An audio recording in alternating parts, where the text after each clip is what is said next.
How's it going everyone? Chris here with the next of my Modern Warfare 3 weapon guide videos. This time around we're going to take a look at another submachine gun, the PP90M1, which in real life is made by the KPB Design Bureau, which makes it a Russian submachine gun.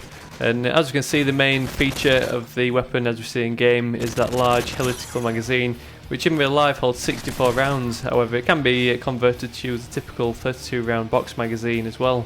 So in game it's obviously in the submachine gun category, and we get to play with this weapon at level 28. So first up, let's take a look at some general features of the PP90M1 in Modern Warfare 3. So first up, the damage figures are 42-17, which makes it 3 to 6 shots to kill. This is pretty low in comparison to some of the other submachine guns. All the submachine guns manage to kill in 2 to 3 shots up close, although the PP90M1 lacks a little in its long range capabilities with only a 17 damage figure, which makes it 6 shots to kill, or 5 if you manage to get a headshot. One of the best features of the PP90M1 is its relatively low recoil. As you can see by the spread diagram, the spread of shots isn't too wide, it mostly stays on target with just a slight stray off to the right. And as you can see by the iron sights, we're left with just a little pin to aim through with no surrounding apertures or major bulks of metal getting in the way. So let's move on and take a look at some more detailed statistics of the PP90M1. So first up, the fire mode, like all the submachine guns, is automatic. The aim speed is the fast 0.20 second aiming speed of the submachine guns. Rate of fire is 1000 rounds per minute, just shy of the highest rounds per minute from the PM9, which is 1090, except the PP90 has a much lower recoil, which makes that high fire rate much more manageable. One of the main drawbacks of the PP90M1 is the reload time, which is the slowest at 3.03 seconds. But it redeems itself at a slightly higher than average magazine size of 36 rounds. So the PP90M1 in Modern Warfare 3 is often dubbed as overpowered, but if we look at those stats, there's nothing really that stands out as majorly overpowered. We've got that low long range damage figure of 17, which makes it 6 shots to kill at long range, and we've got that really long reload time of 3 seconds. But the two outstanding features are a combination of a high rate of fire of 1000 rounds per minute while maintaining a relatively low recoil. This makes the weapon extremely good at close quarters, in that we can get those 3 shots to kill out in just a split second.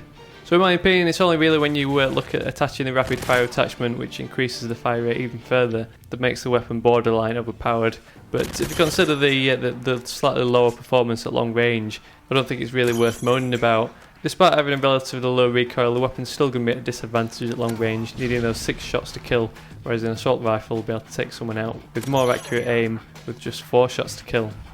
So finally, let's take a look at my recommendations for attachments for the PP90M1. We always get a range of attachments to choose from in Call of Duty games, but there's always a handful that actually work in day-to-day gaming. In the case of the PP90M1, there's basically 3 good attachments to choose from, and you can make configurations of any 2 of these using the 2 attachments proficiency. So my first attachment recommendation goes with rapid fire. The PP90M1's already got a high fire rate of 1000 rounds per minute and a relatively low recoil, but we can increase this fire rate even more with rapid fire, which makes the weapon a real powerhouse up close. If you run into anyone in your hit fire range, you'll definitely have the advantage in that you'll be able to take them out in just a split second. If you're using the 2 attachments proficiency, I'd equip rapid fire with one of 2 choices, being extended mags or silencer. The main disadvantage of rapid fire is that you often blaze through your magazines in no time, so to avoid this, a good option would be extended mags, which increases that magazine size even further and will allow you to take out multiple enemies with just 1 magazine's worth of ammo, even with rapid fire. Despite having relatively clean iron sights, the muzzle flash of the PP90M1 is quite in your face, and it could often get in the way when targeting your enemies.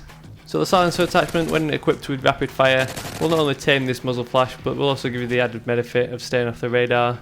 The silencer will bring that 6 shots to kill a little bit closer, but being a pretty close quarters combat weapon, you won't really notice this major disadvantage. So that's it for my review of the PP90M1 in Modern Warfare 3. Drop me a thumbs up on this episode if you enjoyed it. If this is the first video of mine you've seen, don't forget to subscribe to stick around for all the upcoming weapon guide videos, as well as my Modern Warfare 3 class setup recommendations. Don't forget you can also follow me on Twitter if you want to gain a little insight into which weapon is going to be reviewed next, and it'll also help make sure you get to see my videos through YouTube's subscription functionality fails. So thanks very much for watching everyone, and I'll catch you all later.